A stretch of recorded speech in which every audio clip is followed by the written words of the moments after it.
നാരായണ നാരായണ നാരായണ നാരായണ നാരായണ നാരായണ നാരായണ.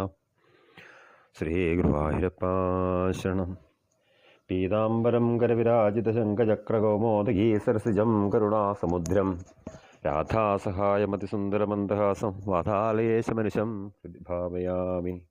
ശ്രീ ഗുരുവായൂരപ്പ ശരണം. ശ്രീ ഗുരുവായൂരപ്പ ശരണം. ചോറ്റാനിക്കരമേ ശരണം.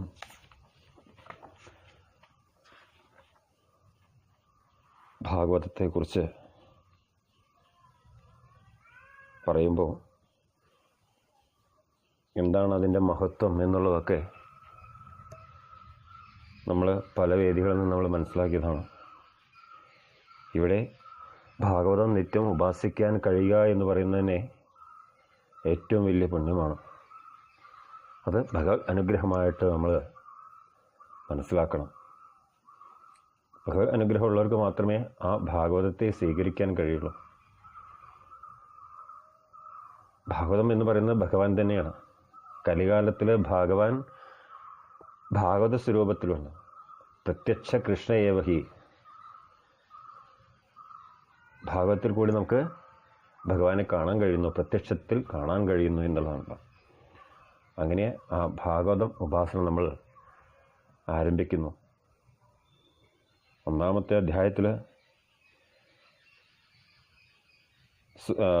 ശൗനകാദി മഹർഷീശ്വരന്മാർ 1000 വത്സരം നീണ്ടു നിൽക്കുന്ന ഒരു മഹാസത്രം ആരംഭിച്ചു നൈമീശാരണ്യത്തിൽ വെച്ച്. അവിടെ യാദൃശ്യമായിട്ട് സൂതൻ എത്തിച്ചേരുകയാണ്. ആ സൂതനെ കണ്ടു കഴിഞ്ഞപ്പോൾ ശൗനകാദി ശിഷ്യന്മാർ ചോദിക്കണു, ഒരു മനുഷ്യജന്മം കിട്ടി, അതിൽ നേടേണ്ടതായ പരമമായ ശ്രേയസ് എന്താണ്? ദേവകി വസുദേവന്മാരുടെ പുത്രനായിട്ട് ഭഗവാൻ ജനിച്ചു. എന്തിനു വേണ്ടിയാണ് ജനിച്ചത്? പിന്നീട് ഭഗവാൻ സുധാമത്തിലേക്ക് തിരിച്ചു പോയതിന് ശേഷം ധർമ്മം ആരെ ആശ്രയിച്ചിരിക്കുന്നു എന്നുള്ളൊരു 3-4 ചോദ്യങ്ങൾ ശൗനകാദി ശിഷ്യന്മാർ ചോദിക്കുകയാണ് ഒന്നാമത്തെ അധ്യായത്തിൽ. എന്തായാലും ഒന്നാമത്തെ അധ്യായം നമുക്ക് ആരംഭിക്കാം. ഇത് കേട്ട് നമുക്ക് ഒപ്പം വായിച്ച് നമുക്ക് പഠിക്കാനും കൂടി ഒരു സൗകര്യം ഉള്ളത് കൊണ്ടാണ് നമ്മൾ സാവധാനത്തിൽ വായിച്ചു പോകുന്നത്. എല്ലാം ഭഗവാൻ വേണ്ട പോലെ നടത്തിത്തരട്ടെ എന്ന് പ്രാർത്ഥിച്ചുകൊണ്ട് നമുക്ക് ആരംഭിക്കാം. ഓം നമോ ഭഗവതേ വാസുദേവായ.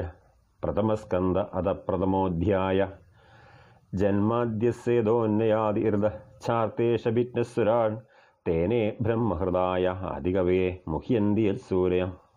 തേജോ വാരിമൃതാം യഥാ വിനിമയോ യത്ര ത്രിസർഗോംഷാ ധാംനാ സ്വേന സദാ നിരസ്തകുഹം സത്യം പരം ധീമഹി. ധർമ്മപ്രോജിതഗേതവോത്ര പരമോ നിർമ്മത്സരാണാം സദാം വേദ്യം വാസ്തവമത്ര വസ്തു ശിവദം താപത്രയോന്മൂലനം. ശ്രീമദ്ഭാഗവതേ മഹാമുനികൃതേ കിം വാ വരേരീശ്വര സദ്യോ ഹൃദ്യവരുദ്ധ്യതേത്ര ഹൃദിഭിः ശുശ്രൂഭിः തൽക്ഷണാത്. നിഗമകൽപ്പതരോർഗളിതം ഫലം ശുഖമുഖാദമൃതദ്രവസംയുതം പിബത ഭാഗവതം രസമാലയം മുഹുരഹോ രസികാ ഭുവി ഭാവുകാः. നേമിഷേ നിമിഷക്ഷേത്രേ വിഷയശൗനകാധയ സത്രം സ്വർഗായ ലോകായ സഹസ്രസമമാസദാ. ത ഏകദാതുമുനയ പ്രാതർഹുദഹുദാഗ്നയാ സത്കൃതം സൂതമാസീനം പഭ്രച്ചരിതമാദരാത്. ഋഷയ ഊജോ ത്വയാ ഖലു പുരാണാനി സേതിഹാസാനി ചാനഘ ആഖ്യാധ്യാന്യപ്യധീതാനി ധർമ്മശാസ്ത്രാണി യാന്യുത. യാനി വേദവിദാം ശ്രേഷ്ഠോ ഭഗവാൻ ബാദരായണ അന്യേ ച മുനയഃ സൂത പരാവരവിദോ വിദോ. വേദ്ധാത്വം സൗമ്യ തത്സർവം ത്വത്തസ്തദനുഗ്രഹ ഭൂയോ സ്നിഗ്ധസ്യ ശിഷ്യസ്യ ഗുരവോ ഗുക്യമപ്യുത. തത്ര തത്രാഞ്ജസായുഷ്മൻ ഭവതാ യദ്വിനിശ്ചിതം പുംസമേകാന്ധതാ ശ്രേയസ്തന്ന സംസിതുമർഹസി. പ്രായേണാൽപായുഷസഭ്യ കലാവസ്മിൻ യുഗേ ജനാ മന്ദാസു മന്ദമതയോ മന്ദവാഹ്യാ ഹിവദ്രുതാ. ഭൂരീണി ഭൂരി കർമാണി ശ്രോതവ്യാനി വിഭാഗശ അധസാധോത്ര യസ്സാരം സമുദ്ധൃത്യമീശയാ. ബ്രൂഹിന ശ്രദ്ധദാനാനാം യേനാത്മാ സംപ്രസീദതി. സൂതജാനാസി ഭദ്രം ദേ ഭഗവാൻ സാത്വതാംബതി ദേവക്യാം വസുദേവസ്യ ജാതോ യസ്യ ചികീർഷത തന്ന ശുശ്രൂഷമാണാനാം അർഹസ്യാംഗാനുവർണിതും യസ്യാവതാരഭൂതാന ക്ഷേമായ ച ഭവായ ച ആപന്ന സംസൃതിം ഘോരാം എന്നാമാവിവശോ ഗൃണൻ തതസദ്യോ വിമുച്യേത യൽ ബിഭേദി സ്വയം ഭയം യൽപാദസംശ്രയാസൂത മുനിയാ പ്രശമായന സദ്യ പുനന്ത്യുപസ്പൃഷ്ട്വാ സ്വർദിന്യാഭോനുസേവയാ കോ വാ ഭഗവതസ്തസ്യ പുണ്യശ്ലോകേഡ്യകർമ്മണ ശുദ്ധികാമോനുസൃണുയാൽ യശക്കലിമലാഭകം തസ്യ കർമാണ്യുദാരാണി പരിഗീതാനി സൂരിഭിः ബ്രൂഹിന ശ്രദ്ധദാനാനാം ലീലയാ തദതക്കലാഃ അദാക്യാഹി ഹരേ ധീമൻ അവതാരകഥാശുഭാഃ ലീലാവിദധഃസ്വൈരം ഈശ്വരസ്യാത്മമായയാ വയം തു നാവിതൃപ്യാമ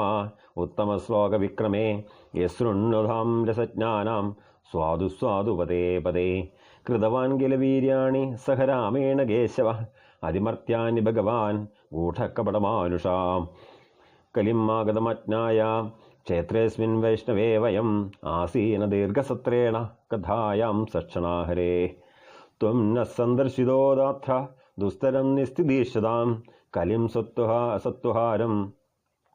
സത്വഹരം പുംസാം കർണധാരാ ഇവാർണവം ബ്രൂഹി യോഗേശ്വരേ കൃഷ്ണേ ബ്രഹ്മണ്യേ ധർമ്മപത്മിനി സ്വാങ്കാഷ്ടാം മധുനോപേദേ ധർമ്മക്കം ശരണം ഗതാ.